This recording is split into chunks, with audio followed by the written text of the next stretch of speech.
Trying to trace some driveline vibes? Let's change the transmission mount.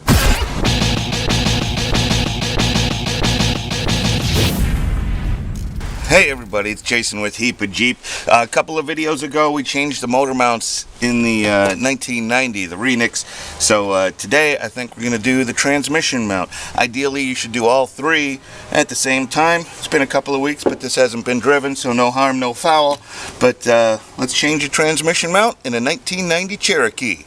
Before we get to that, if you'd please click subscribe so you don't miss any videos, and give this video a thumbs up if it helps you out. Alright, so the first thing we need to do is support the transmission, because we're going to be pulling off the cross member which holds the transmission up. It's a floor jack with a 2x4 on top of it. Now we're not jacking up the vehicle with it, we're just taking the pressure off, or taking some of the weight off, so that when we drop the cross member it doesn't come down. Okay, so the transmission mount is held down to the cross member by 4 bolts. And it's in these 4 holes here, and they're 13 millimeter, and a little extension will help you out, but we gotta get those loosened up first.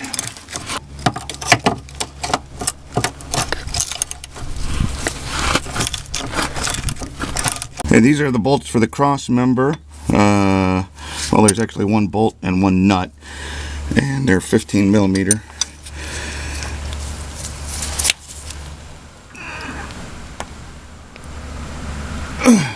Let's try the old wrench on the end of the wrench trick.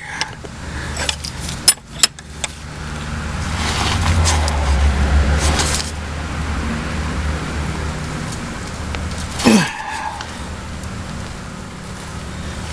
we go.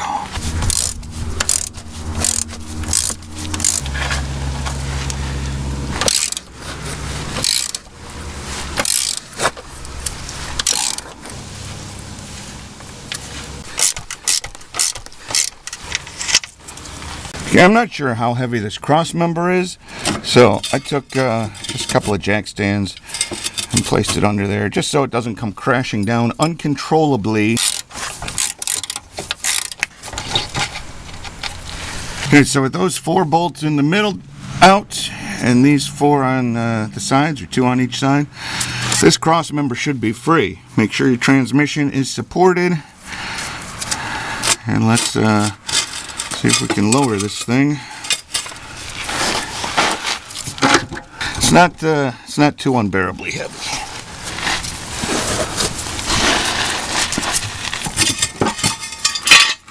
Now that's the transmission mount, and that's not supposed to happen. It's not supposed to come out with this piece. But we got to go in and get the other half out now. Well, with the transmission mount coming delaminated or whatever, it makes it real easy to get in here. There's 2 18 millimeter bolts. There's 1 on each side holding it to your transmission, but that normally stays right in there like that, and this one came apart.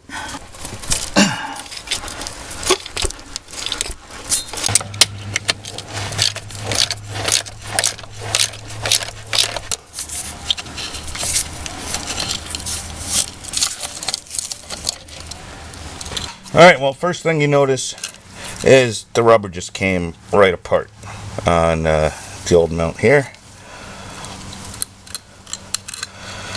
And I was expecting to see a big height difference. There really isn't. Maybe a 1/4 of an inch on the new one. But this obviously wasn't doing anything to keep the transmission from bouncing around in there.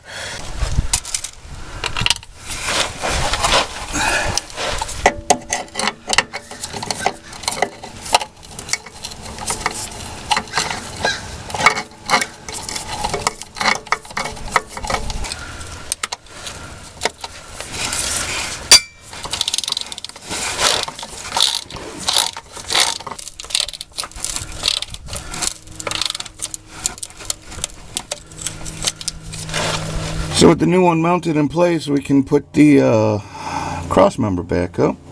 And on this one, they put these little protective plastic sleeves over the the studs sticking down there, so you got to make sure you take those off, otherwise your bolts aren't going back on.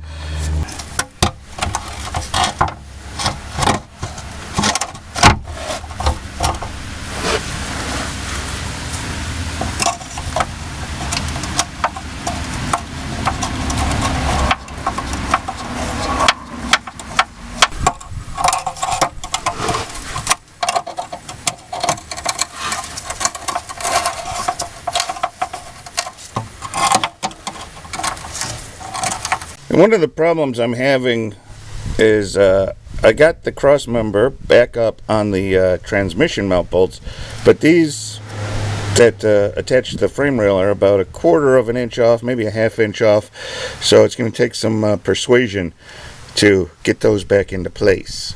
So I'm going to try raising the jack up just a little bit, see if that'll help align the bolts.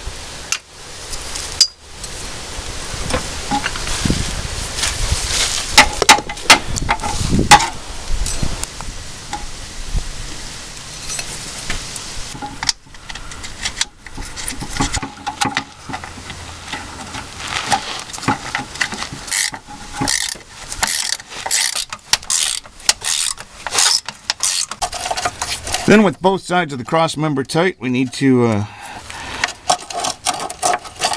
get the actual transmission mount tight, because we just sort of left that loose and hanging.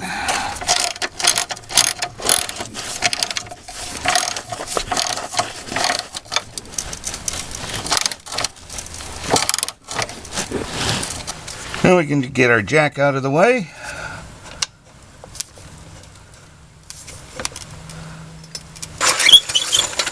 And that, as they say, is that. I did not expect to see this when I took it off, but I'm glad I did decide to do it, even though from underneath the rubber you can see, you know, doesn't look bad. A little compressed, but not too bad. But the fact that it's not, yeah. I got my mount from Rock Auto. It was like 10 bucks.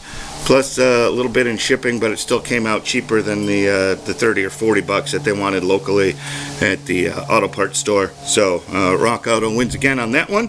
Thanks for watching. If this video helped you out, please give it a thumbs up, and please subscribe to the Jeep channel. We got lots more coming up on this 1990 and my 1996.